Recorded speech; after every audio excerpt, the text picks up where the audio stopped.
Alors bonjour à vous tous, bien-aimés du Seigneur. Aujourd'hui, nous allons toucher un sujet que j'intitule notre repentance corporative, en faisant un parallèle avec l'histoire de Joseph. Le Joseph, fils de Jacob. Jacob avait 12 fils. 2 épouses, 2 concubines et 12 fils. Mais il avait un préféré.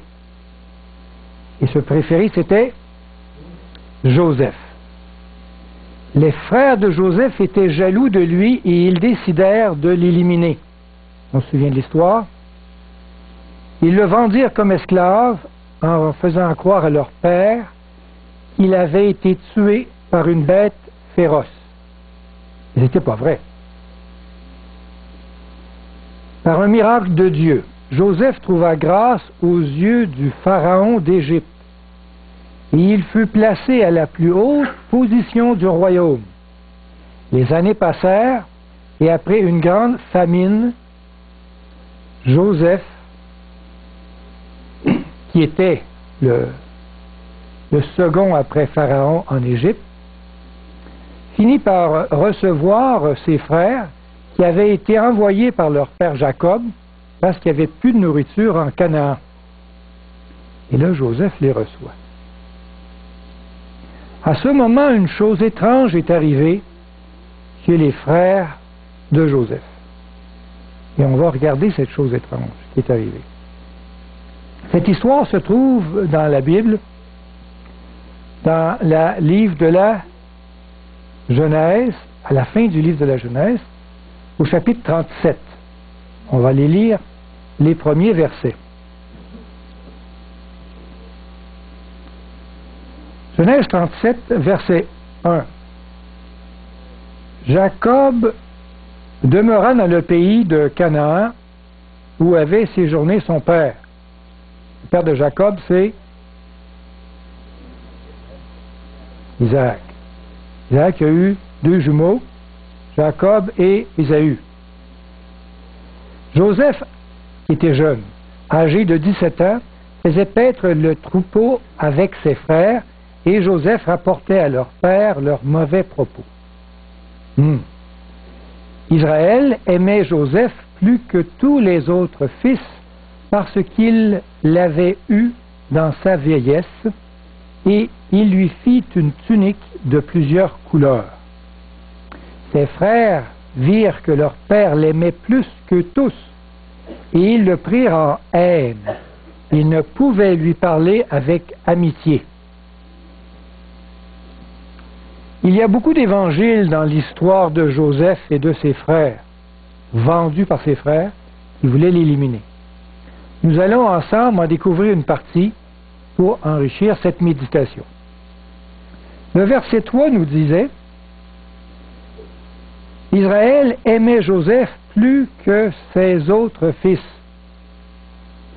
Oui, Joseph était le préféré de son père. Son père s'appelait Jacob, que Dieu surnommait Israël. Jacob a aussi le nom d'Israël. Cette préférence était due à la fidélité de Joseph auprès de son père.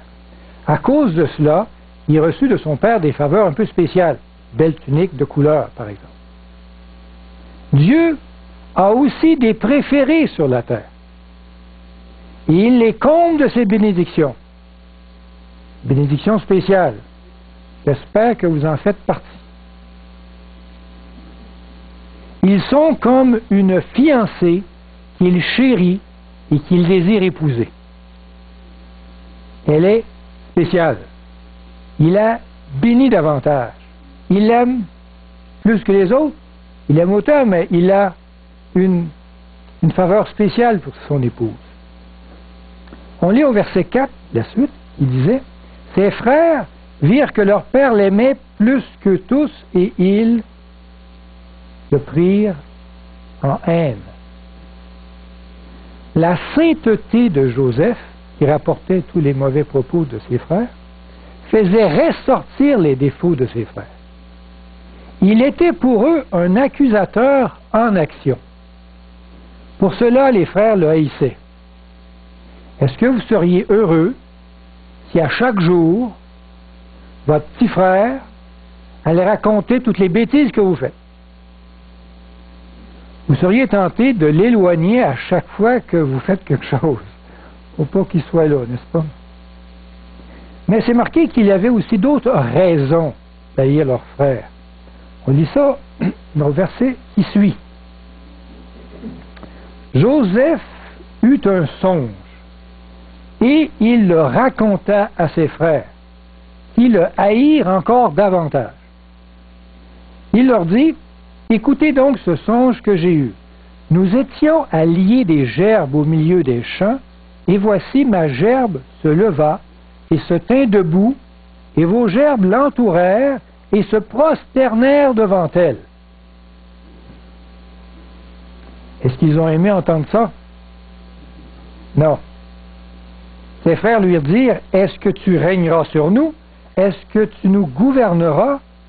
Ils le haïrent encore davantage à cause de ses songes et à cause de ses paroles. Dieu bénissait Joseph par des révélations spéciales. En plus de son père, Joseph était donc aussi le chouchou de Dieu. Et ça, c'était insupportable, surtout pour ses frères plus âgés que lui. Vous savez qu'en rejetant leur frère, Joseph, que Dieu avait choisi comme révélation des choses spéciales, les frères rejetaient symboliquement Dieu lui-même, n'est-ce pas? C'était un affront pour Dieu. Vous savez, ce même genre d'histoire, un parallèle, est arrivé en 1888 par nos frères dirigeants.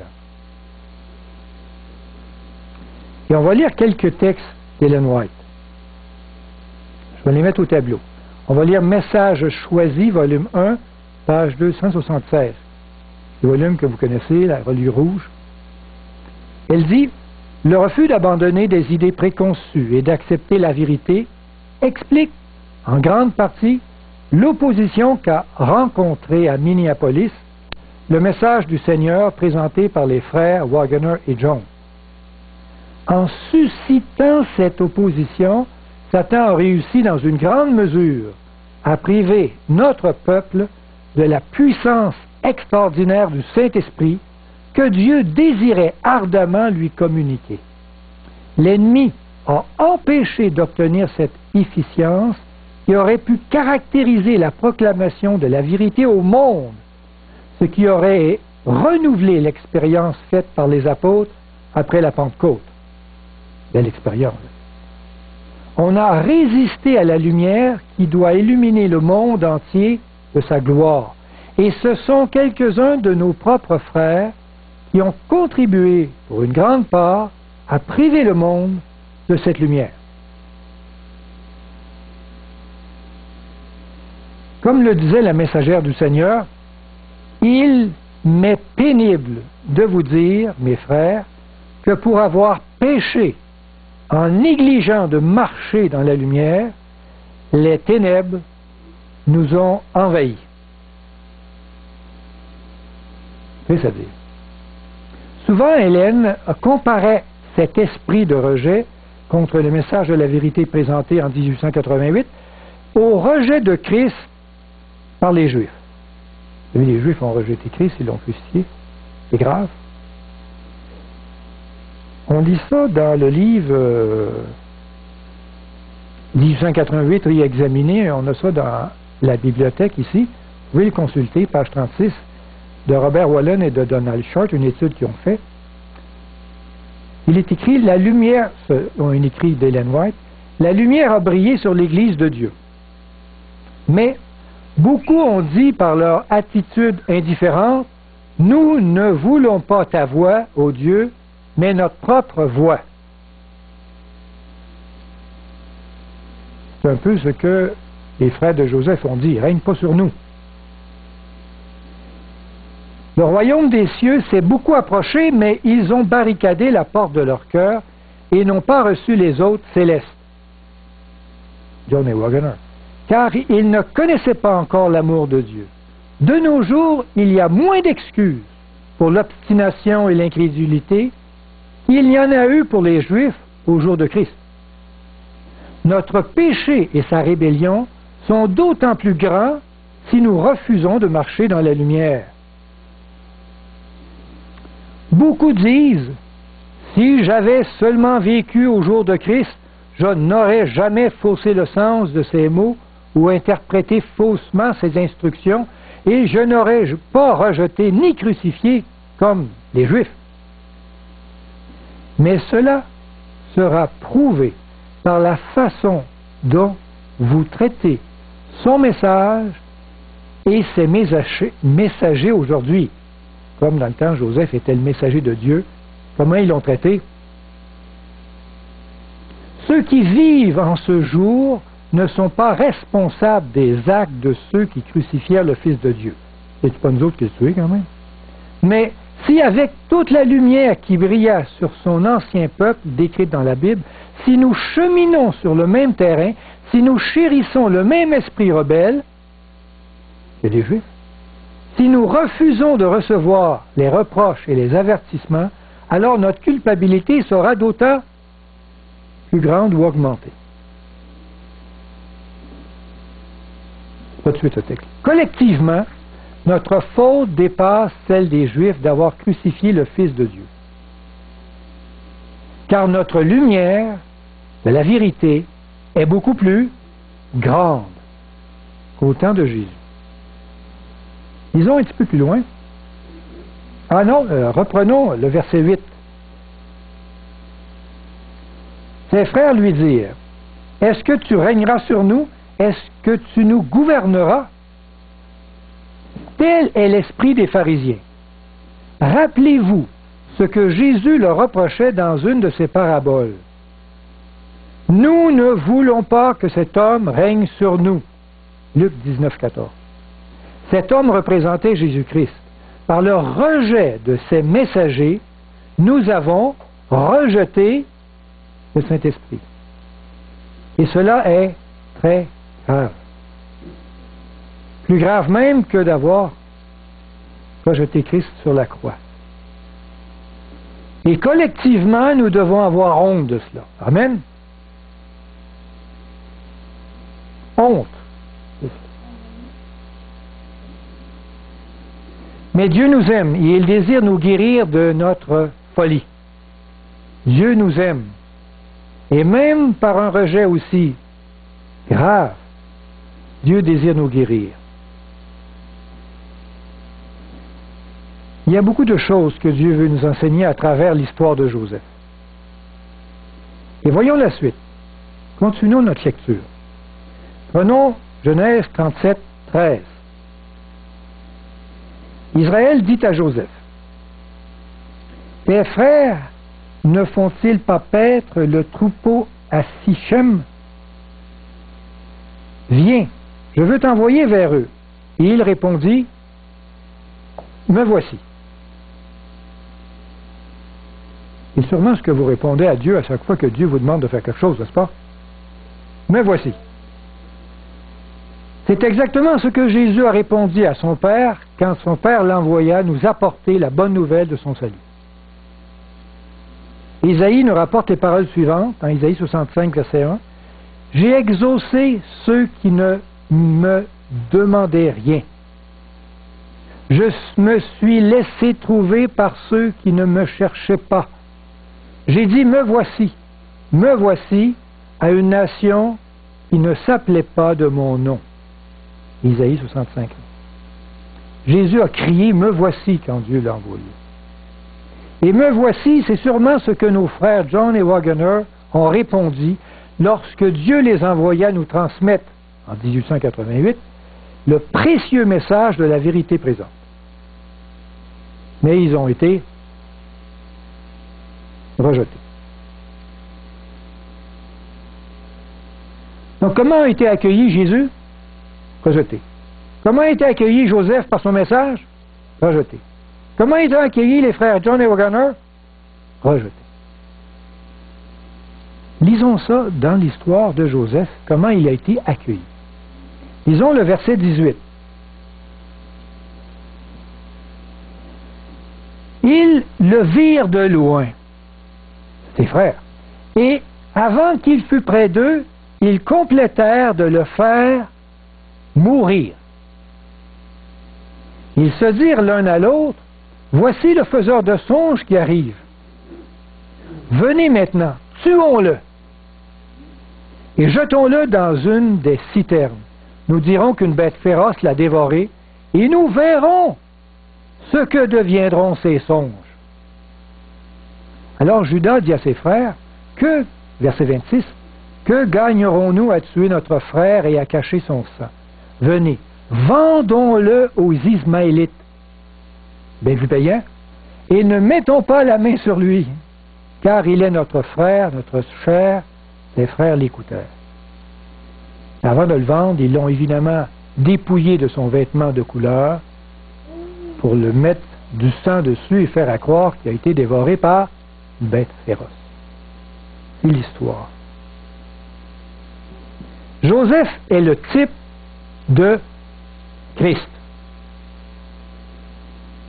Comme Jésus, il était le préféré de son Père. Comme Jésus, sa perfection faisait ressortir les péchés de ses frères autour de lui. Croyez-le, les frères de Jésus ne l'aimaient pas. Comme Jésus, il a eu un complot pour le faire mourir.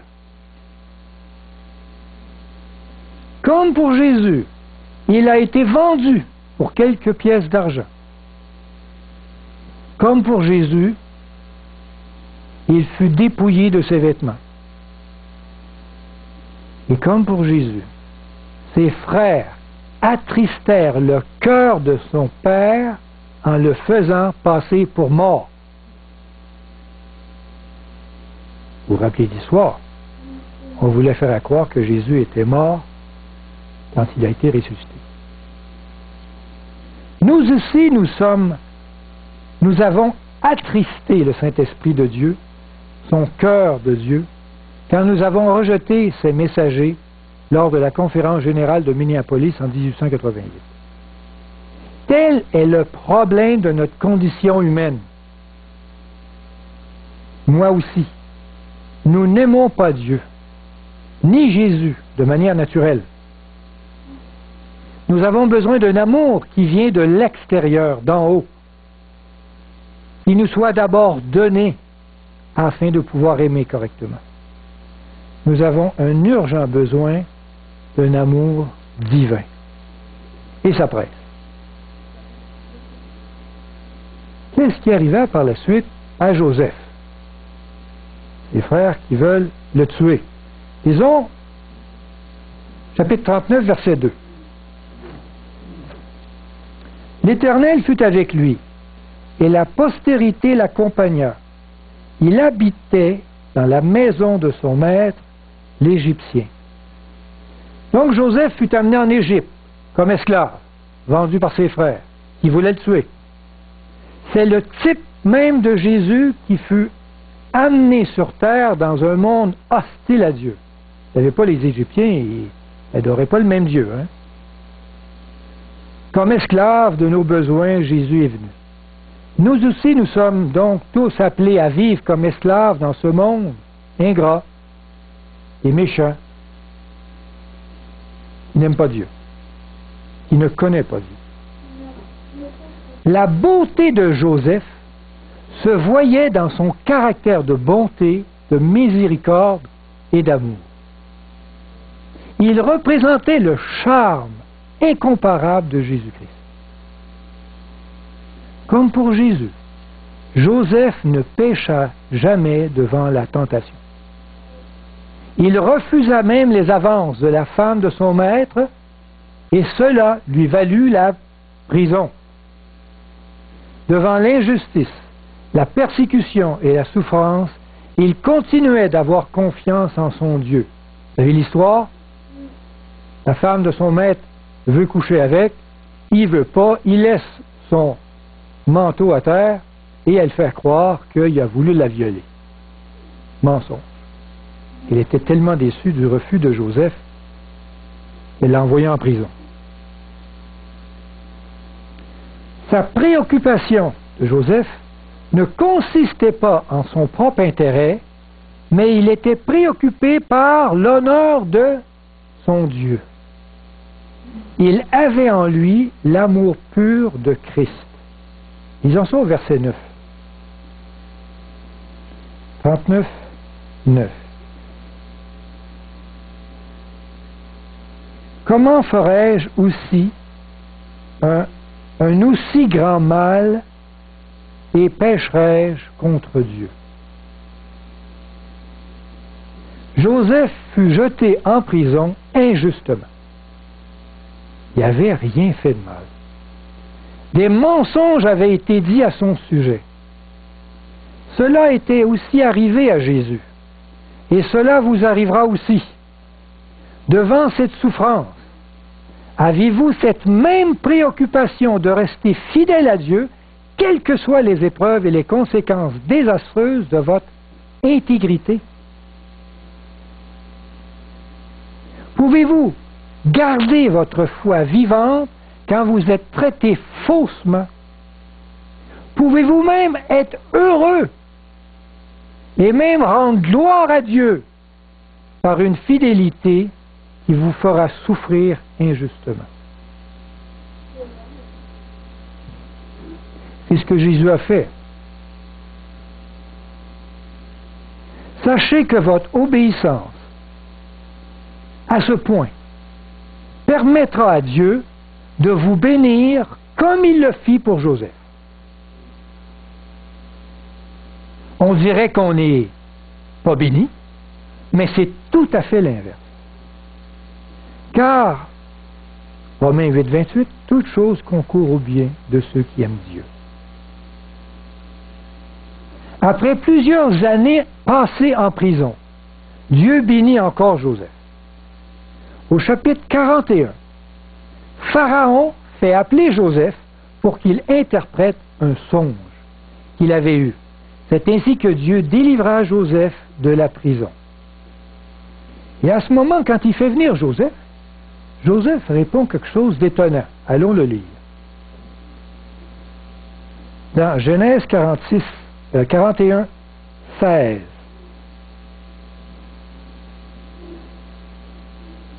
Joseph répondit à Pharaon en disant, « Ce n'est pas moi, c'est Dieu qui donnera une réponse favorable à Pharaon. » Joseph, le type de Jésus, exprime à Pharaon que rien de spectaculaire ne vient de sa propre force, mais que tous ses dons lui viennent de Dieu, de Jésus. Comme pour Joseph, Jésus, lui, n'a rien fait de spectaculaire de sa propre force. Ils sont deux types identiques. Mais que tous ces miracles venaient de son Père, lui aussi. Jésus reprit donc la parole et dit, « En vérité, je vous le dis, le Fils ne peut rien faire de lui-même. Il ne fait que s'il voit faire au Père. » Jean 5, 19. Comme pour Joseph, Jésus plaça sa confiance en Dieu et il attendait que Dieu accomplisse les œuvres. Et Dieu est fidèle, il l'accomplit. Jésus, en tant qu'homme, n'a jamais utilisé sa propre puissance divine, mais il avait foi en la puissance divine de son Père. C'est cela, avoir une foi parfaite. Et Jésus vivait dans cette foi comme Joseph, en s'appuyant sur la puissance de Dieu. Et par son intégrité parfaite, par cette foi totalement forte, Dieu plaça Jésus sur son trône de gloire. Amen. C'est vrai ça? que Jésus fut maintenant placé sur son trône de gloire. C'est exactement ce qui est arrivé à qui? À Joseph. Lisons cela, chapitre 41, verset 38.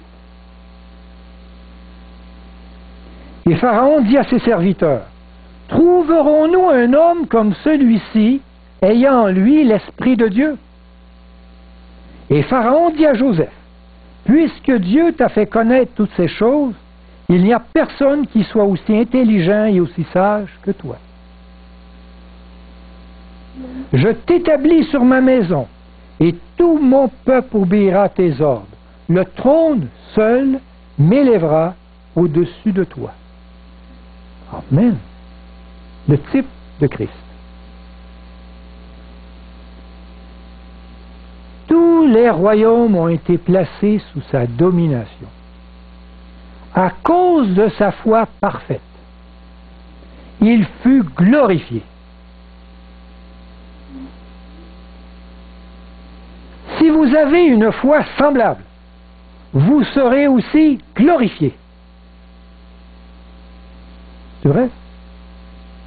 Dieu vous exaltera.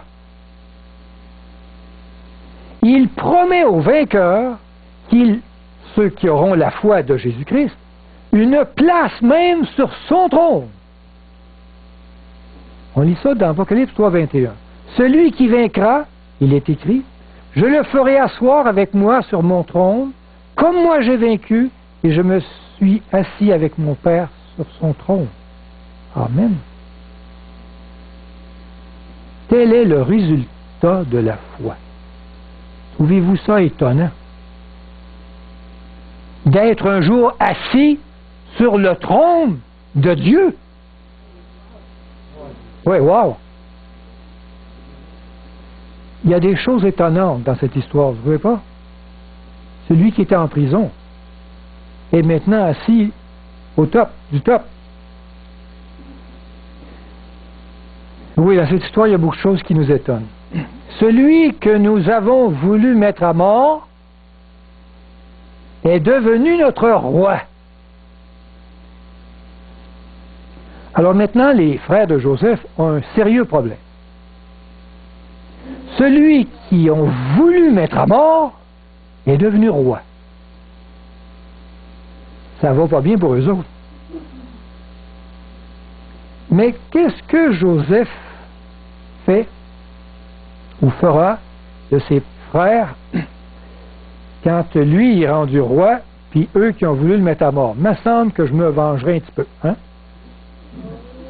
Ils vont-tu en manger une? Je pense que Jésus peut très bien avoir cette idée, sauf qu'il nous aime tellement qu'il ne l'a pas. Qu'est-ce que l'histoire dit? Qu'est-ce qui se poursuit? C'est lui qui est le type de Christ. Poursuivons l'histoire. Chapitre 41, verset 57.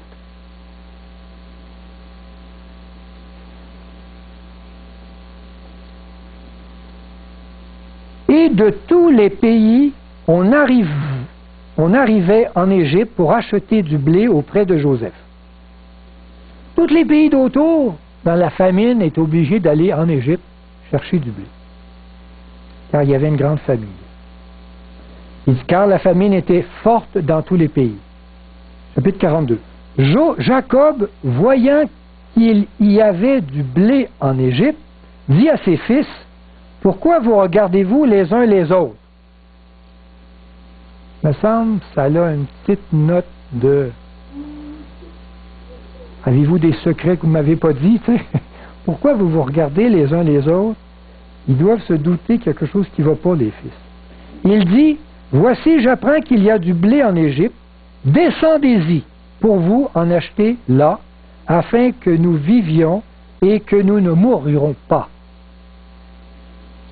10 frères de Joseph descendirent en Égypte pour acheter du blé. 10 frères. Jacob n'envoya point avec eux Benjamin, frère de Joseph, parce qu'il était de la même mère.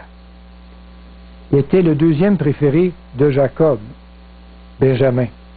Donc Jacob n'envoya point avec eux Benjamin, frère de Joseph, dans la crainte qu'il ne lui arrive quelque malheur comme pour Joseph, là, puis qu'il revienne en faisant croire qu'il est mort. Tu sais.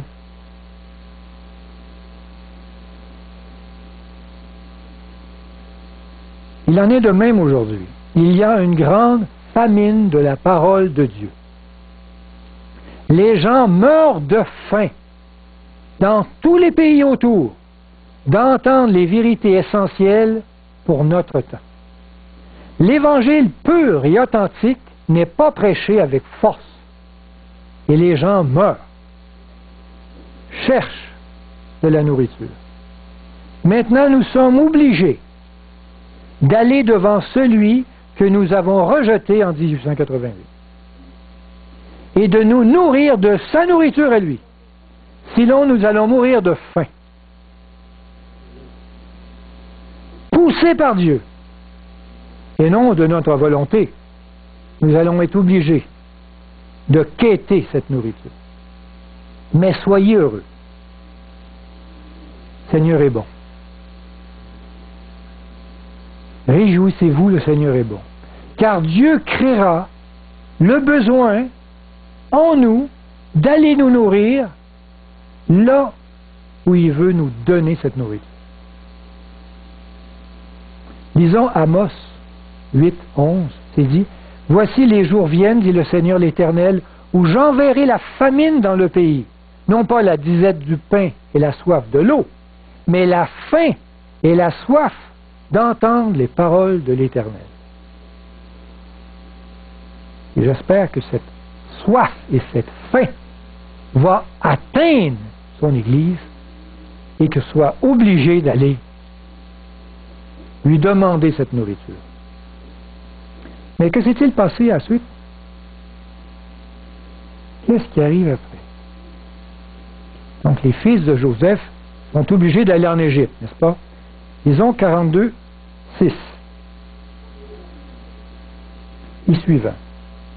Joseph commandait dans le pays. C'est lui qui vendait du blé à tous les peuples du pays. Joseph lui-même était là puis il vendait du blé.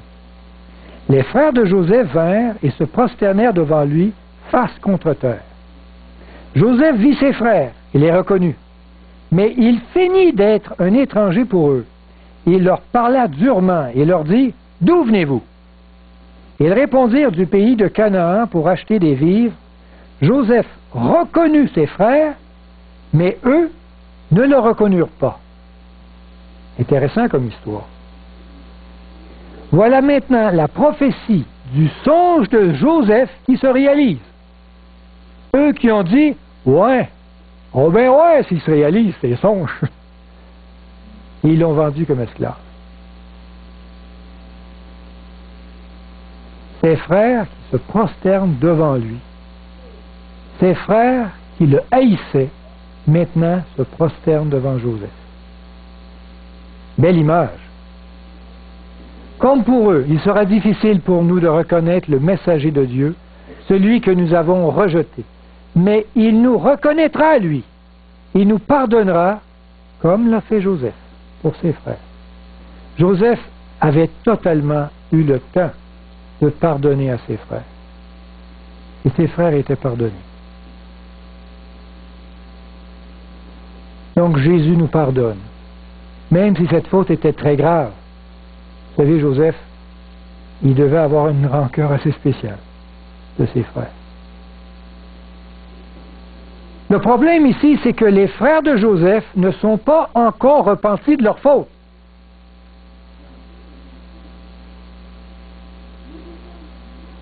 Et pour cela, que cela se produise, Joseph, voyant qu'il n'y a pas encore de repentance, devra utiliser plusieurs stratagèmes afin qu'ils comprennent l'amour qu'il a pour eux et qu'il a été pardonné. Parce qu'ils disent dans leur histoire, non, Joseph sait très bien que la bonté de Dieu te pousse à la repentance. Alors quand on est face à la compréhension comment il nous aime, Dieu, notre cœur fond et nous portons à la repentance.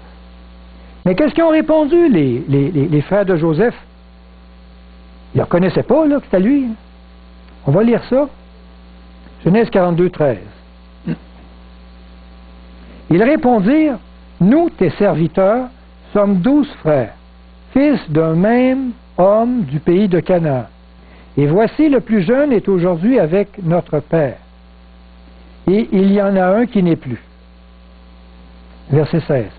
Envoyez un de vous pour chercher votre frère, c'est ce que répondit Joseph, et vous serez prisonniers. Et vous resterez prisonniers. Vos paroles seront éprouvées, et je saurai si la vérité est chez vous. Sinon, par la vie de Pharaon, vous êtes des espions. Joseph leur fait croire qu'il croit que c'est des espions qui viennent voir un petit peu, puis ils viennent leur voler. Alors, pour s'en assurer, il dit, ouais, vous avez un père et un petit frère, allez donc le chercher. Et entre-temps, il y en a un qui va rester en prison. Pas facile. Les frères de Joseph n'étaient pas prêts à avouer leur crime. Ils dirent simplement, il y en a un qui n'est plus. Il aurait pu dire, il y en a un qu'on a vendu comme esclave. Non, c'est pas ça. Alors Joseph éprouva ses frères. Ils les mirent à l'épreuve et leur dit, je vais garder l'un de vous en prison et les autres iront chercher le plus jeune. Comment ont réagi les frères de Joseph? On va lire ça. Verset 21, 42-21. Ils se dirent alors l'un autre, oui, nous avons été coupables envers notre frère, car nous avons vu l'angoisse de son âme quand il nous demandait grâce, et nous ne l'avons point écouté. C'est pour cela que cette affliction nous arrive. On dirait qu'ils ont compris quelque chose, hein? Ces paroles de repentance n'étaient pas parfaites. Ils n'étaient pas convaincus de la gravité de leur péché. Ils sont affligés, non à cause du déshonneur fait à Dieu, mais ils sont affligés à cause des conséquences néfastes qu'ils subissent personnellement. Comme pour notre rejet du message de la vérité présenté en 1888, un semblant de repentance est dans l'Église. Non pas parce qu'on se sent qu'on a offensé Dieu, mais parce que il me semble quelque chose qui ne va pas. Il me semble quelque chose qui... On est comme déçu des conséquences néfastes et de la noirceur maintenant qui nous envahit. Dieu désire une repentance plus profonde que cela. Alors il doit nous conduire dans des expériences plus éprouvantes. Et c'est ce que va faire Joseph. Il va les conduire dans des expériences plus éprouvantes. Parce qu'il veut que ça sorte, cette repentance corporative. Vous savez que celui qui a commencé en vous cette œuvre la rendra parfaite le jour de Jésus-Christ. Amen. Il y a de la job à faire. Il va nous envoyer des expériences qui vont nous pousser à cette repentance. Alors, quelle autre astuce utilise Joseph? Verset 25, 42-25. Joseph ordonna qu'on remplisse de blé leurs sacs, qu'on remette l'argent de chacun dans son sac et qu'on leur donne des provisions pour la route. Et on fit ainsi. On remet l'argent dans le sac et on cache ça. Astucieux. Joseph leur rendit leur argent, car les bénédictions de Dieu ne s'achètent pas. Il n'y a pas de troc avec Dieu. C'est lui qui donne sans mesure et qui donne tout. Nous avons parfois beaucoup de difficultés à croire à cela. Mais devant ce fait, comment ont réagi les frères de Joseph? Verset 28. Il dit à ses frères, mon argent a été rendu, et le voici dans mon sac. Alors, leur cœur fut en défaillance. Ils se dirent l'un à l'autre en tremblant, qu'est-ce que Dieu nous a fait? Au lieu de voir une bénédiction, ils voient quoi? Une malédiction. Ils étaient surpris et effrayés. Il ne comprenait pas la bonté de Dieu. Il croyait à un malheur. À ce moment, il ne pouvait concevoir la grandeur de l'amour de Dieu. Ça se peut pas. Il y a quelque chose qui nous arrive, c'est Satan. C'est trop. Nous aussi, nous avons vraiment besoin d'apprendre et de croire à l'infinie grandeur de l'amour de Dieu qui donne, sans mesure, sans rien demander en retour, juste parce qu'il nous aime.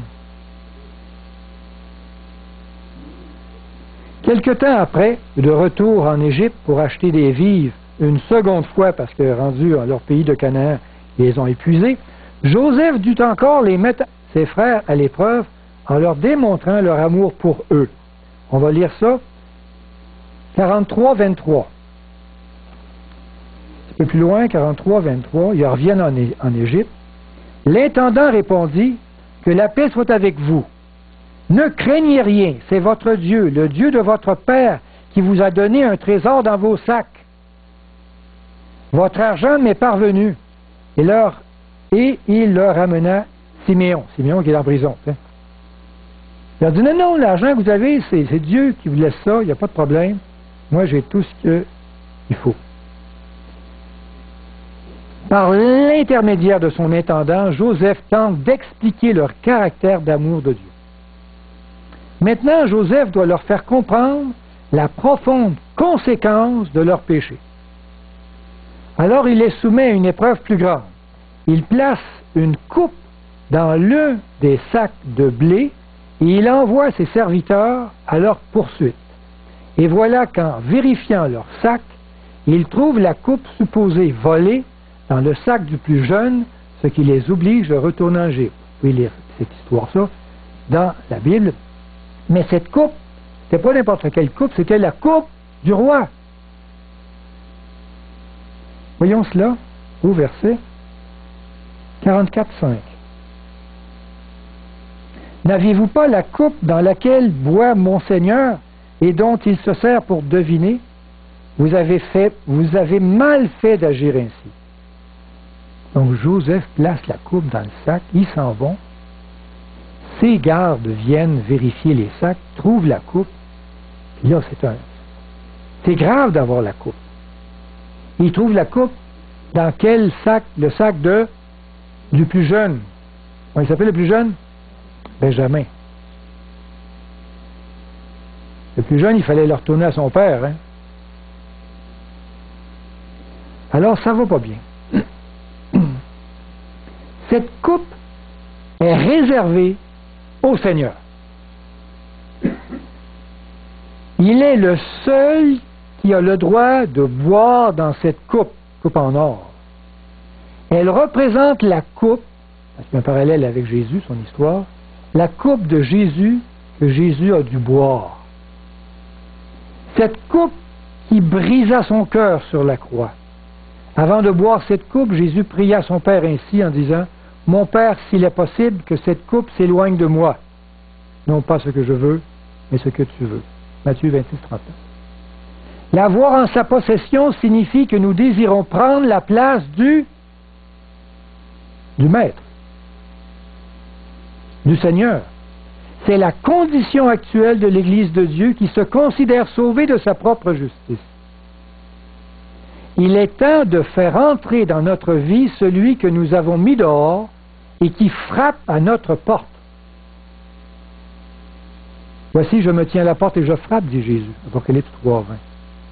Quand les frères de Joseph virent la gravité d'avoir en leur possession cette coupe, ils comprirent qu'ils étaient perdus. Ça, c'était l'offense suprême.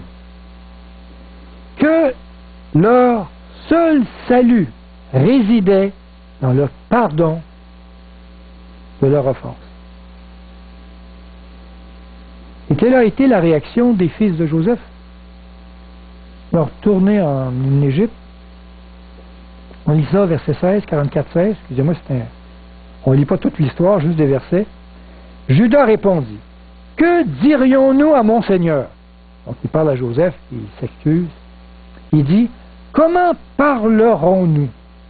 Comment nous justifierons-nous? Un peu les mêmes paroles qu'on devrait dire à Dieu. Dieu a trouvé l'iniquité de tes serviteurs.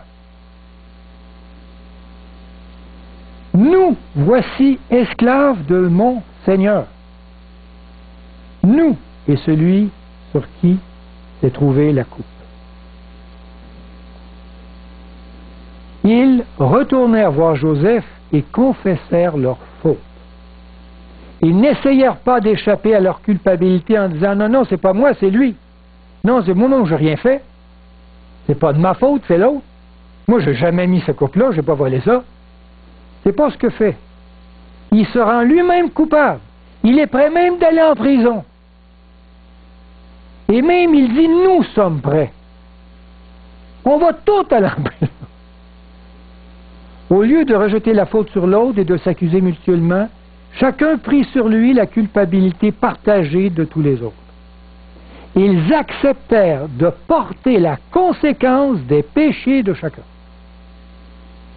Ils vécurent une repentance corporative. La repentance corporative, c'est d'aimer au point d'accepter, de prendre sur soi la conséquence des péchés de nos frères. Le péché dont nous avons besoin de nous repentir collectivement, c'est non seulement d'avoir rejeté et crucifié Jésus, mais aussi d'avoir pris la coupe qui ne revenait qu'à lui. Nous nous sommes mis à la place de Dieu. Nous avons usurpé son autorité en désirant contrôler la conscience des gens. Par la suite, une autre révélation prit forme chez les frères de Joseph. Disons ça au verset 34. 44. 34. Comment pourrais-je remonter vers mon père si l'enfant n'est pas avec moi? Or que je ne vois point l'affliction de mon père. Comment pouvons-nous retourner à Dieu si nous avons un péché, que je ne vois pas l'affliction de Dieu? Ils font maintenant corps. Ils ne peuvent pas se séparer d'un. Il était impossible de faire subir une punition à l'un sans que le groupe en soit collectivement désireux de prendre sa place. Ils désiraient maintenant tous s'offrir et de libérer l'autre de sa faute. Ils demandèrent pardon pour le péché de leur frère. C'est cela la repentance corporative. C'est le résultat de l'amour pur qui vient de Dieu. C'est exactement cette repentance corporative que Jésus a vécue. Il a pris sur lui les péchés de nous tous. Il était disposé à prendre sur lui la conséquence même de nos péchés. Il vécut une mort atroce, celle qui nous était réservée afin de nous en libérer. La repentance corporative purifie le péché. C'est ce type de repentance corporative que Dieu désire réaliser dans le cœur de ceux qui désirent le suivre et dans son Église. Quand Jésus verra cela dans son Église, il fera comme Joseph. Et qu'est-ce qu'a fait Joseph? Quand il a vu cette repentance dans ses frères, il n'était plus capable, il est parti à pleurer. Lisons ça la suite. Genèse 45, verset 1. Joseph ne pouvait plus se contenir devant tous ceux qui l'entouraient. Il s'écria, faites sortir tout le monde. Et il ne resta personne avec Joseph. Quand il se fit connaître à ses frères, il éleva la voix en pleurant. Les Égyptiens l'entendirent, et la maison de Pharaon l'entendit. Joseph dit à ses frères, « Je suis Joseph. » Mon père vit-il encore? Mais ses frères ne purent lui répondre car il était troublé en sa présence. Joseph dit à ses frères, approchez-vous de moi. Et ils s'approchèrent. Il dit, je suis Joseph, votre frère, que vous avez vendu pour être né en Égypte. Maintenant, ne vous affligez pas, et ne soyez pas fâchés de m'avoir vendu pour être conduit ici, car c'est pour vous sauver la vie que Dieu m'a envoyé devant vous. Étonnant, n'est-ce pas? Quand notre repentance sera de type corporatif, alors Jésus se fera connaître et nous pleurerons de joie ensemble avec lui. Pouvez-vous imaginer le Dieu du ciel pleurant avec nous? À ce moment, tout le ciel entendra les pleurs et sera étonné. Il sera dans la joie. Amen. Dieu désire que nous possédions cette repentance et que nous prospérions en sainteté. Il veut notre bien. Il va arranger des situations pour nous faire comprendre, pour nous faire réaliser notre faute, afin que nous connaissions son amour et tombions dans cette repentance. Cet amour qui châtie et reprend est un amour qui a pour objectif notre restauration et non notre rejet. Apocalypse 3,19 Moi je reprends et je châtie tous ceux que j'aime. Aie donc du zèle et repens-toi. Terminons par un verset. Genèse 45, 7. Dieu m'a envoyé devant vous pour vous faire subsister dans le pays et pour vous faire vivre une grande délivrance. C'est l'histoire de Joseph. La délivrance que Joseph offrit à ses frères représente la délivrance que Jésus fit pour nous tous. C'est en offrant sa vie pour le pardon de nos péchés que Jésus nous délivra de nos fautes. Maintenant, il nous demande d'entrer avec lui dans cet amour qui purifie l'iniquité de nos frères. Comme Joseph et ses frères furent réunis à nouveau, Dieu nous réunira de nouveau avec Jésus, notre grand frère, et unira notre cœur au sien dans une repentance corporative. C'est ma prière. En Jésus. Amen.